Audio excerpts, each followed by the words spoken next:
So today's session, we are going to talk about primarily on threat intelligence and the secrets of dark web crime. So first of all, thank you Cyber Crime Conclave and SecurityBSides Bangalore team who give me the chance to come here and present specifically on the aspects of the dark web and the cyber crimes which are arising out of the dark web, and the role of overall threat intelligence in this space and when you're trying to uncover those crimes. So, first of all, what is dark web? Many times people don't have the understanding that, hey, what we are surfing today, that's just the tip of an iceberg. If you see this diagram, the top portion, that's a surface web, what we call. If you go a little bit deep, it's called deep web, and then there is something called a dark web, which is very deep rooted. So today you must be surfing Google, Yahoo, Bing, right? And all the content that is indexed and that you can see is top part, which is surface web, which is available to a normal user for surfing, right? And you might be thinking that whatever results that you're getting is already a lot, right? And just think, that's hardly a 10% of an internet, right? The part below the surface, which you see the deep web and the dark web, that is also the major portion of an internet today, which we are not aware. So if you have private websites and whatever the data which is behind authentication, let's say your Gmail account. So when you log in into your Gmail, the emails that you have within the Gmail, or your private chats within the WhatsApp, that will still somewhere go into the deep web. Or at your home, you have lot many records, in your hard disk, in your pen drive, which is not openly available on the internet. That's still somewhere part of the deep web. But once you go below, there are specialized areas on an internet which is not publicly accessible. That means you cannot access those dark web using a normal browser or a normal tools. You need a specialized tool. You need specialized methods to connect to a dark web and get access to whatever forums or websites which are part of the dark web. And that is where most of the illegal activities happen today. Though the introduction of a dark web happened for the purpose of good, but eventually evils took over, and we see a lot of misuse of the dark web which is happening today. So how many of you have heard about Tor, Onion? Wow, a good amount of hands out there who have at least known Tor. I would definitely not recommend you to go and try directly Onion or a Tor on your laptop unless you are very familiar with the risk that it comes with, right? It's not that you install Onion, Tor or any similar website in your mobile or in your laptop directly. There are a lot of precautions required. You should know what are the repercussions of using any of the such tools which can cause a harm or a security issues to your devices, to your digital space as well.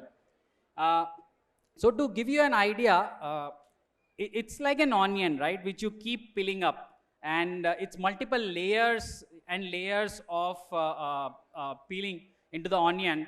And the browser, Tor browser, works on very similar concept. Let's say there are a lot of students here. You must be aware how the websites work. You develop some code, you deploy into the web server, and that website is now accessible on an internet.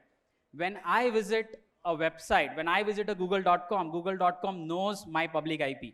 The public IP which is assigned to my router is known and logged at the Google website, right? That's a normal browsing pattern that we do. But when I use something like Tor, what happens? They have multiple jump networks. That means my actual IP is hidden into these layers of onion.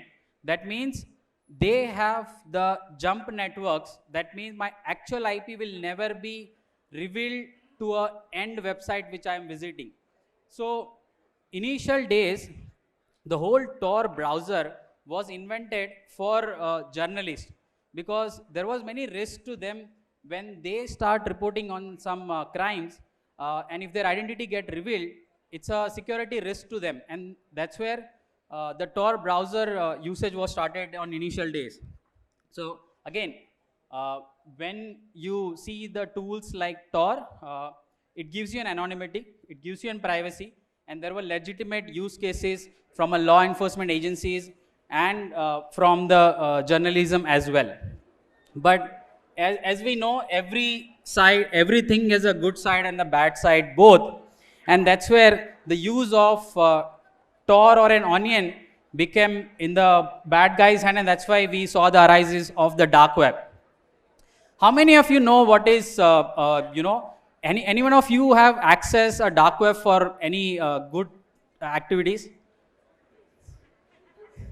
Hardly few. Yes, my friend from an enterprise world will tell me there are good use of dark web as well. But if you typically look at this marketplace, what kind of goods are generally accessible on a dark web? There are two, tangible and the intangible one, right? So initial era of a dark web, people used to go for guns, drugs, weapon. There are many such marketplaces available on a dark web where those tangible goods are sold. And then there are intangible goods, which is what dark webs are popular today, right? You will see the company database, the PII data, your credit card data, your mobile numbers, your email ID, passwords are getting sold into the dark web. So many times you might be hearing a news that, hey, this XYZ company got hacked and the data got breached. What does it mean? What happens with that data? That data somewhere lands up into these dark webs to get the money out of those data. So few years back, there was one incident in India where one of the major food chain got hacked and their database was available. I'm sure all of you must be using that food app. I don't want to name them, but their database of the username and password was available on the dark web. And it's very common, into the common people I've seen, that the email ID and the password that you use for your Swiggy, Zomato, your Gmail is same across, all of your other platforms as well. Now think of as an attacker. If I logged into the dark web, I got your one of your food app ID and password, and it's very high chance that you will be using the same for your Instagram, Facebook, or your Gmail. It's easy to get a narrative and get an access to other of your digital personas or digital space accounts that you have created. Now these are the goods which are getting sold. But what are the types of crime that we see? When these goods are getting sold into the dark web, what are the crimes which are happening? So in multiple layer it happens. There are three major domains which I want to highlight here. The first one is obviously many illegal activities, right? As I was telling, the selling of the drugs, the selling of the weapons into this market, and also a lot of hacking services. So many times somebody was saying before the session, saying that hacking as a service is also available into the dark web. We heard about ransomware as a service. If you go little right side, cybercrime perspective, that means you don't need to be techie to hack someone today. You go into this dark web, you hire a professional hacker for these services, and those services are available at a lease, right?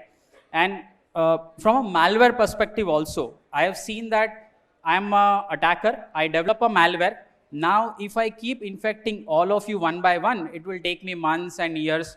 If I need to have access to all of your laptops and your mobile phones, I need to go one by one person and hack into each and every laptops and mobile. What I do rather, I developed a malware. I'll go to the dark web. There are already botnet as a service. That means there are some providers who have already got into majority of your mobiles and your laptops, and they are silently sitting on your mobiles and laptop without doing anything, right? When I create my malware, I'll go host it into their botnet as a service network. They will deploy into all of your laptops and mobile, and then my malware will do the job whichever I want, right? So many times you see that a lot of free things is available on internet. We download free movies, free music, free apps without understanding its repercussion. You think something is free and nothing is happening to you. There is, a lot of security repercussions which happens. There are apps which are sitting on your mobile. You think that you are using it for a good purpose, but might be there are unknown permissions that you have provided to those apps, and somewhere they are acting botnet as a service to a larger purpose as well. So it's always advisable to, super cautious when you install any such apps and you give the permission to those apps. As a best practice, I always keep looking at the permissions of all of my apps regularly. And if you don't want your Instagram to have access to read your messages, please stop, because you're not doing any activity from your Instagram which will need your SMS reading permissions. Just an example to give you. Many customer I talk to, they complain saying that, hey, suddenly there were two of us talking on one topic, one product, and suddenly on social media I start seeing those ads, right? It happens very commonly. And that's where I go and ask them, hey, check your mobile, what kind of apps you have and what permissions you have given to those apps. Does any of your app have which has a microphone service access, which is not supposed to have out there? So apart from illegal activities, there are fraud transactions. We discussed today morning when DGP sir was there, that how the financial crimes are happening. And when we spoke about the mule accounts, this is also one of the things getting sold onto the dark web, where they make a common people as a money mule account to siphon the actual money from one account to another account. They use multiple jump accounts, and those are called money mule accounts. Those are actually also sold into the dark web. So these are some high level cyber crimes which happens. But there are also many marketplace, because eventually if you think you are surfing an internet today, right? You go to one website, google.com or yahoo.com or eBay, but when you want to purchase something specifically, you have dedicated marketplaces, right? In our day-to-day life, Flipkart, Amazon, and multiple marketplaces. Similarly, in dark web also, such marketplace exist. Some are very famous. Most of the hackers know about them. Some are very private marketplace, which is invite only, and you need to have a good reputation to be part of those marketplaces. It's not easily available. There are also private chat forums, through which you get an invite only access, and then only you get access to specific marketplaces. There is one good example. Again, this marketplace does not exist today. So even if you try to go and search for, but this is very famous marketplace few years before, called Alphabet, and which was primarily used for cyber crimes related to the finance, credit card data was getting sold into this marketplace, and also malware as a service was very popular into this marketplace. Now, so let's look at some of the actual cyber attacks which has happened, where the role of the dark web was actually visible somewhere. So one popular case was Silk Road. How many of you have heard about the Silk Road? Yep, there are few, I see the hands there. So Silk Road was a very famous marketplace few years before, specifically for drug trafficking, human trafficking, and illegal sale of weapons. And to the level that it got so popular worldwide, it became a problem for many agencies worldwide. That's where FBI, NSA, and multiple agencies started going behind this marketplace, because every corner when they were seeing some crime, the links were getting attached to this marketplace. And you can see the impact, right? It was doing an anonymity and Bitcoin perspective. This name got very famous, Dread Pirate Roberts. That was the original guy who was owning this whole marketplace. When he got busted by FBI specifically, his name was Ross Ulbricht. In 2013, he got busted, who was behind this whole marketplace. And there was a trial, and then whole marketplace was shut down by all the law enforcement agencies globally, because this marketplace, as I said, if you go back to the first slide, which I was showing, that what you see on the internet when you search Google is the surface web, which is just 20% of the internet, right? Then you have the deep web, which is again another, a few percentage, and then comes the dark web. That means dark web is not that easy to access. That means this website where they were running, those infrastructure was also not easily accessible for a law enforcement agency to track and bust all of those websites down. This was more from tangible good perspective, but the recent example, I saw in the morning also we discussed this attack, Colonial Pipe Gas, pipeline attack. This was most interesting because the origin of this attack was a dark web somewhere. So somebody was selling user ID and password of this company called Colonial Pipeline into the dark web, and one of the hacker got access to those username password, and that's where they got into that company, which is actually distributing a gas throughout the eastern side of the America, and they are responsible for the gas distribution.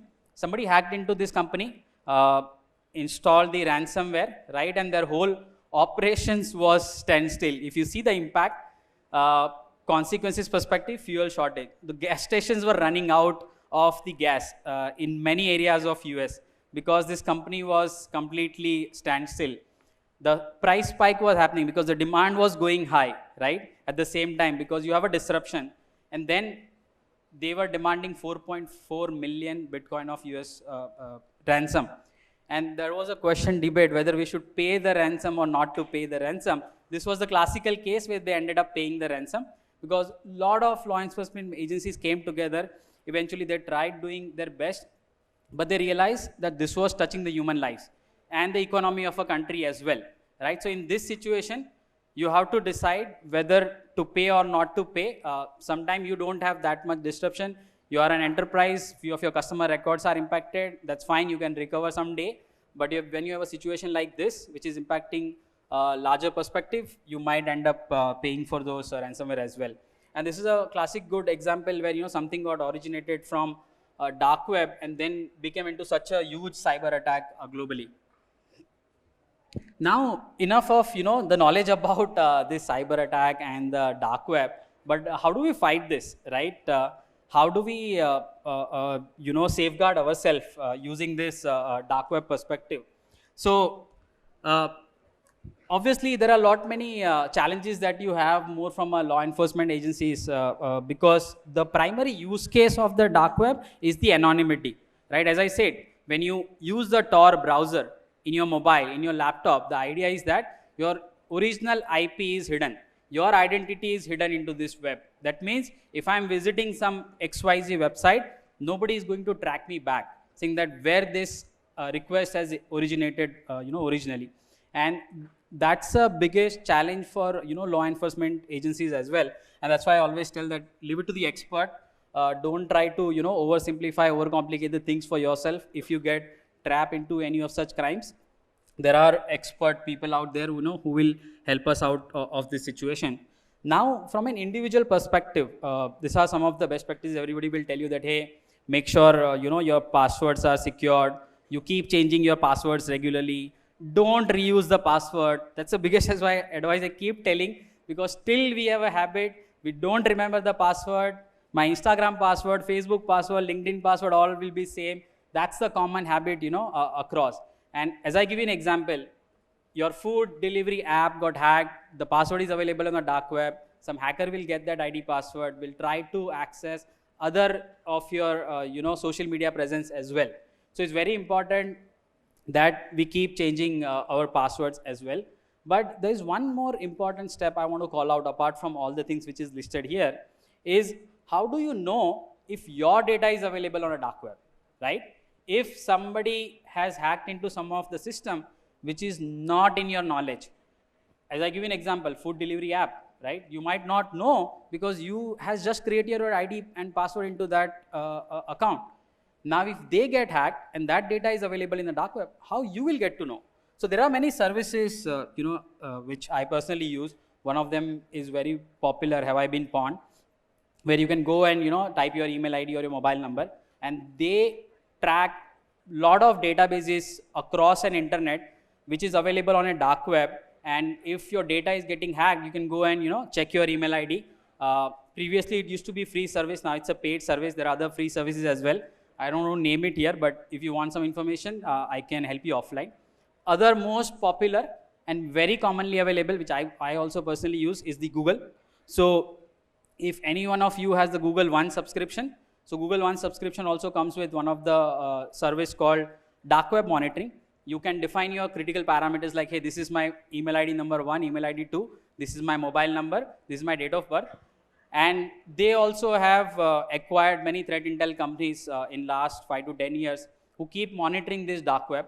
And whenever your personal record match with any of the data breaches, they will alert you via email in that console saying that, hey, recently some data breach happened, and in one of the data breach, your email ID popped up, and this was the password as well. So they give you the first two and the last two digits of your password if possible, if they have those data with you.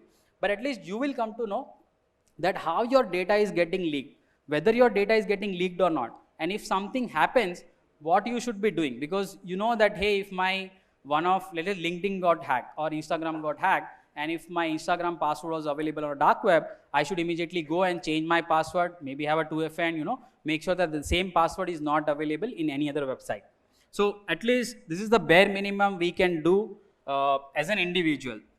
Now coming to the large enterprises, if you are a large organization, how do you safeguard yourself? Because what we saw was more from an individual perspective, and that is where now for enterprises there is a concept of dark web intelligence. There are dedicated companies who does this job very well. They keep on scraping through the data continuously from the dark web, from social media, surface web, multiple purpose, and then they keep curating intelligence out of that. And whenever the intel is very relevant for you, for your organization, they will inform you and they will give you some set of action item which you need to perform.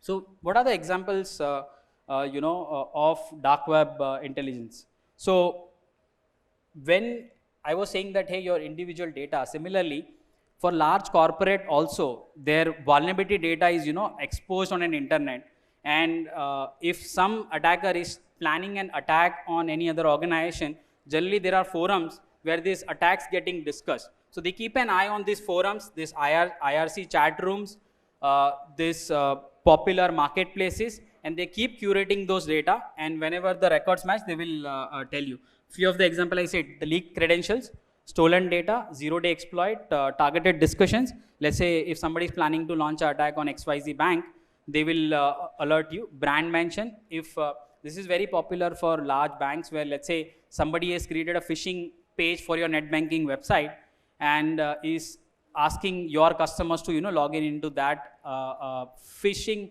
net banking website where people are giving their credentials and they are in the back end having your ID and password of your net banking. So that's where if somebody creates a fake website using your brand name, they will alert you on the fly.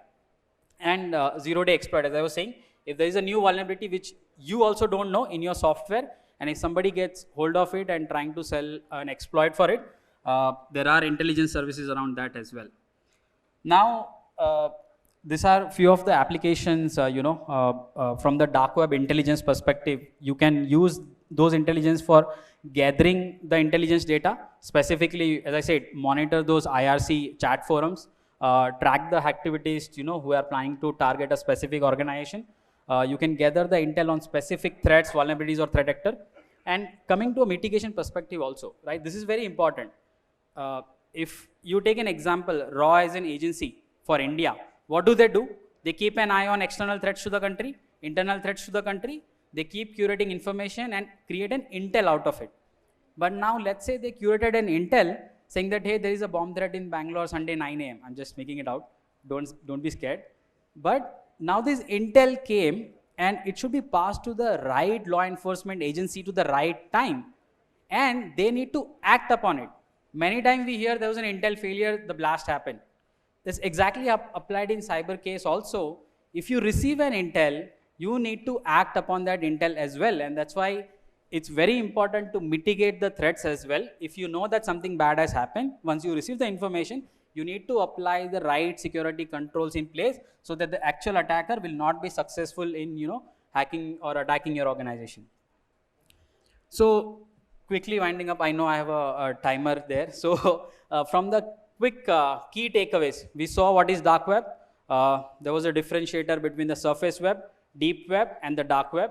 And then the marketplace aspect, where your credit card data, your PII data, your company specific attack data are getting sold into those marketplace, and some crimes related to the dark web specifically. Few example we saw where cyber attacks actually happened because of the origination from the dark web somewhere. And what we can do, as I said, two popular tools. If you want to go and try, have I been born? Google, easiest way to access.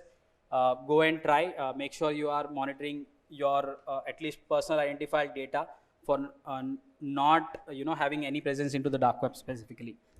With that, I'll wind up my session. Thank you.